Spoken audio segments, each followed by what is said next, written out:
Hey guys, what's going on, dudes? It is David here. We are back with another video. Now, in this video, guys, we shall be doing a season predictions for the Carolina Panthers. Now, when it comes to Carolina Panthers, the biggest story that's come out for them is Baker Mayfield getting traded to them for a 5th-round pick. Now, can Baker Mayfield save this offensive staff? Because the coach is really desperate because he knows if he doesn't perform this season, he could be gone, and that is Matt Rule. But it's just going to be very interesting to see how the Carolina Panthers do, because I don't think they're obviously not going to win the division, because the team that will win the division is the Tampa Bay Buccaneers, and I plan on coming out with the season predictions for the Tampa Bay Buccaneers. But without further ado, let's get into the Carolina Panthers season predictions for the 2022-2023 season. And without further ado, their bye week is week 13. And in the first game of the season, the Carolina Panthers shall be facing the Cleveland Browns.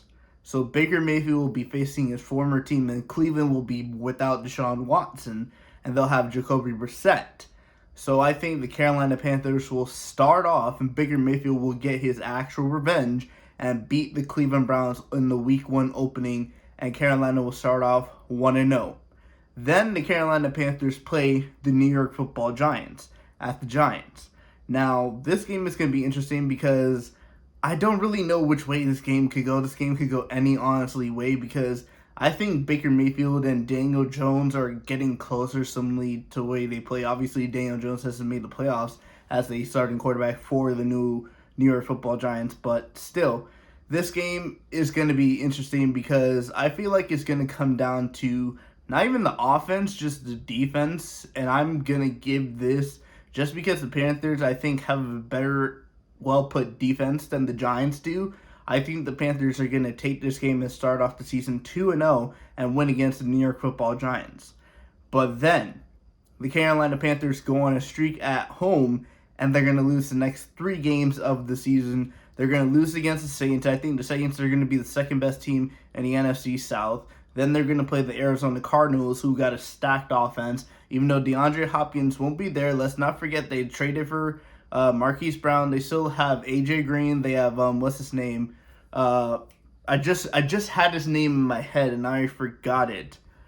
Rondale Moore. They have Rondale Moore from last season, who did a very decent job as a rookie.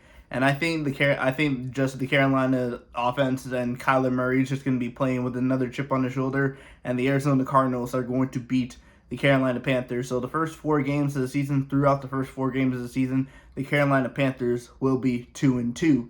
Then they play the Arizona Cardinals conference rivals, and that is the San Francisco 49ers. Now, the interesting part about this is that the San Francisco 49ers are going to have, technically, would you say, is a rookie quarterback, even though he did get drafted last season, and his first season won last season. This is his first actual start as a San Francisco 49ers starting quarterback. But I still think that this offense and the way Kyle Shanahan runs his offense is going to be too much for his Carolina defense. And even then, the San Francisco defense is definitely going to dominate the Carolina offense. San Francisco picks up the win, and Carolina starts the first 5 games 3-2. But then, going from home, they travel all the way across the country to LA to play the Los Angeles Rams. And the Rams are the defending Super Bowl champions, so I don't really see any possible way the Carolina Panthers win this game, and the Carolina Panthers are going to lose against the LA Rams. Then they play back-to-back division rivals. They play the Buccaneers at home, and then they play the Falcons away from home.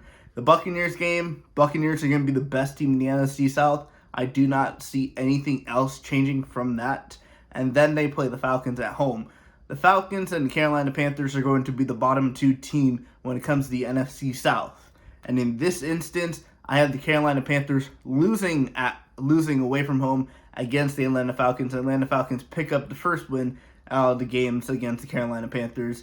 Then they play the Cincinnati Bengals.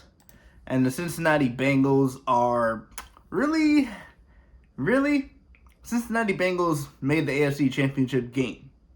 Wait, weren't they? Yeah, they were in the Super Bowl. I completely forgot they were in the Super Bowl. And the Rams beat them. They're the defending Super Bowl losers, but the Bengals have a well-put offense, and Joe Burrow is going to be in his 3rd season. So the Bengals are going to win this game easily. And Carolina, ever since their win against, I think it was the New York Football Giants, they've been on a straight losing streak. But now they pick up a win through this game when they play the Atlanta Falcons in week number 10. They're going to split the games against the Falcons. The Falcons are going to win the first game at home, and then the Carolina Panthers are going to win the second game at home. But then they pick up back-to-back losses again against the Ravens and the Broncos. I think Lamar Jackson, even though he lost his number one target, Marquise Brown, I still think Lamar Jackson's going to be a better. I still think Lamar Jackson's not going to be able to get stopped by this Carolina defense.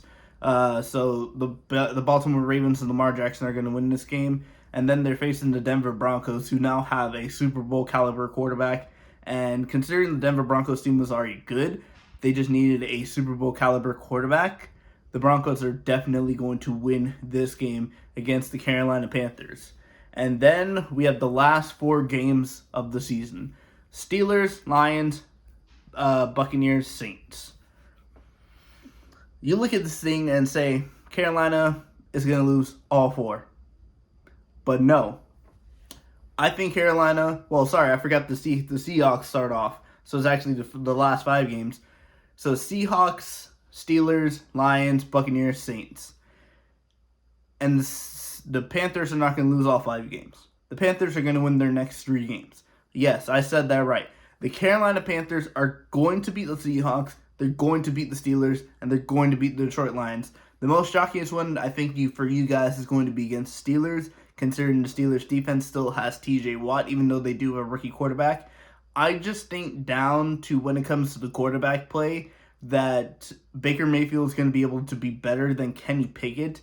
And I think with Brian Burns on this defense and them having good cornerbacks, I think the Carolina Panthers are just going to be able to edge this game out and beat the Pittsburgh Steelers. The other 2 games are pretty simple. I think Carolina is a well better team than the Seattle Seahawks or the Detroit Lions, so they're going to win these 2 games. And then the final 2 games of the season, this could possibly be the games that save Matt Rule's job against the division rivals of the Buccaneers and Saints. But unfortunately for them, they've only gotten 1 win so far throughout the division. That was against the Falcons. So can they split the games against their team, against the division rivals in the Tampa Bay Buccaneers and New Orleans Saints? No, they cannot. Carolina Panthers, even though they went on a 3-game winning streak out of the last 5 games of their season, they're going to lose the last 2 games of the season against the Tampa Bay Buccaneers and the New Orleans Saints. So that means at the end of the season, the Panthers would have, at home, they would have gone 4-5. And away, they would have won 2-6. Away, they would have won 2-6. So they would have won most of their home games, lost most of their away games, which kind of makes very, very much sense. And their record at the end of the NFL season, the Carolina Panthers would finish with a 6-11 record. And I think the coach, Matt Rule, would end up getting fired.